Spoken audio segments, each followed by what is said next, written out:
Hello, my name is Michaela Porcelli. I am doing a research project for my leadership class at Tallahassee Community College for Professor Soldini.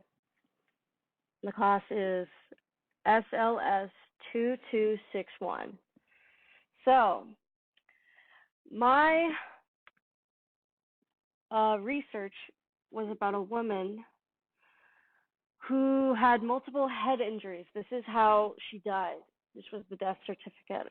Our teacher, or professor, I mean, gave us a death certificate and explained to us how if we go on Ancestry.com and put in all their information and their parents' information, which are on death certificates, that we will find a large sum of their family background. And with this woman, Carolyn Snell, she has a pretty interesting background, in my opinion. So here's her certificate. I'm going to zoom this in more for you guys. She died April 5th, 1952, and then she was date of birth was March 8th, 1910. So she was 42 years old and 27 days old when she died. 42 years and 27 days. So. And her parents are James Mayhard and Jeanette Craig from Wisconsin, and then he's from Washington, D.C., which is actually pretty interesting. I wonder how they met. They don't tell you that. Hold on one second. It's loading.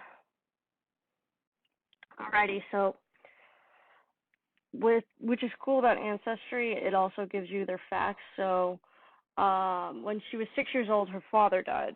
Because her mother remarried. So her actual father died when she was 6, and then she had another sister when she was 11, and then another brother when she was 12, with the mother's new husband. So then she moved. It looks like she moved to Washington, D.C. when she was 15, and then moved again at 18 to New York, and then 19 to a little province in New York, and then when she was 20 years old. Her marital status was still single. She wasn't married yet. And yeah, in 1932, she moved to Cincinnati, Ohio. And then when she was 25, she moved back to New York, which is pretty interesting. And then she went to England when she was 27 and married Harry William Snell.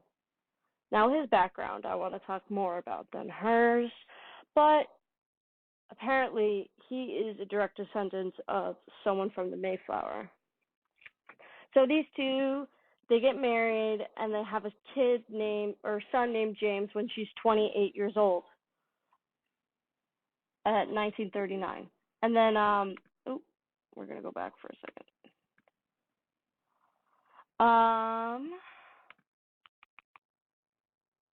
Yes, birth of James in Pennsylvania, 1939. Residence, they moved in Pennsylvania, and then in 1940, and then in 1952, she dies in Arizona. She was probably on vacation. That's so sad. So that is her storyline. Now, to view her whole tree, I just wanted to focus on, yes, her first husband, her only husband, had 2 children. So you see the line going down to James Snell, and then this is his child from a different marriage. She had, her parents had an interesting background. I didn't find anything interesting with them, but there it is, just so you see it. Now I want to talk about him, Harry. So I'm going to click on his profile. Now, Harry William Snell, this is the other woman he married and had that other daughter with, and then that's Carolyn.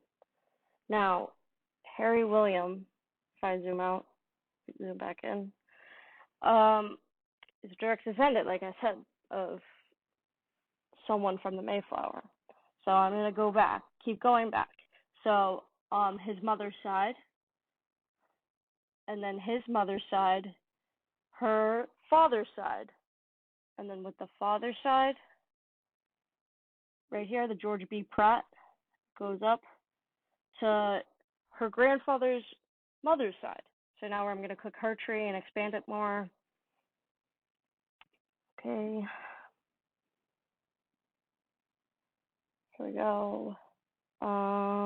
Here we go, right in the bottom, right here. Here we were. So now his great-great-grandmother goes over to here, and it's on her mother's side. So here we go. Here's the large family. There's a lot of children in this marriage. It goes all the way down to her father, and then to Thomas, his father. So now we're going to expand his ancestry line. So here he is in the black. Oh. It's kind of confusing because like he named his sons after him. So that's what I was looking at. So then his mother, and then her mother's mother. And now this is when it kind of gets confusing. I was confused at first because I thought it had to do with the John Chipman line, but in reality, it's actually the Hope Howland line. So this is me just looking around. This was after the Mayflower sailed, this person. So the person that sailed on the Mayflower, his daughter married this person who was born in England and then came to Massachusetts. So this is the marriage, the Hope Howland marriage. That's, yeah. I'm just looking it up because, yeah, just to show that I was incorrect with it. He didn't come to America till, no, he wasn't born until 1621. So he was out. His parents, I don't think, were on the Mayflower. I don't think he has anything to do with the Mayflower. However, if you go to Hope Howland now, in a second, I think I get confused because there's two John Chipmans. Let me just scoot this forward a little bit. Hope. Here we go. Here she is. Okay, hold on one second. Here we go. We're going to click her. No, hold on.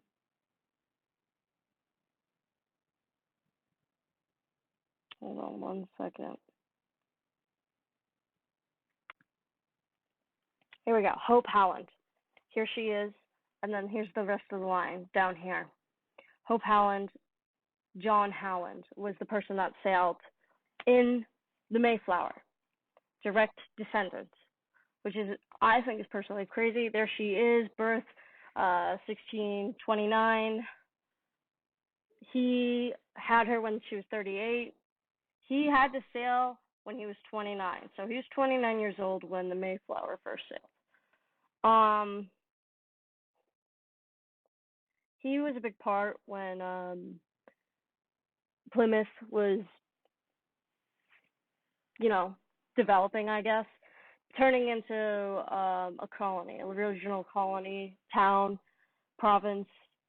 But that's what I have to say about it. Here's I think a biological history. Yeah, here we go. This is his whole I wouldn't say will, but just him and his descendants. This is like, if you look at the top, I'm currently blocking it right now, but it shows the daughter, Hope Chipman, right there. I give, bequeath into my daughter, Hope Chipman. There you go. So basically, this is his whole thing, what he's going to give his kids. So yeah, that's what I found. I find it very interesting, and I really enjoyed this assignment, and I hope you guys enjoyed watching and listening. Thank you.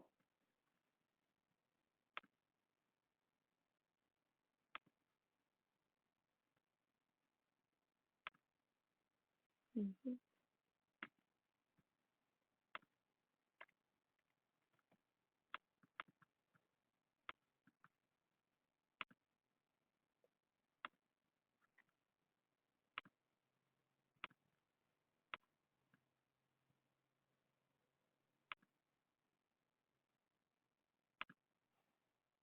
Fuck, I didn't record, did I?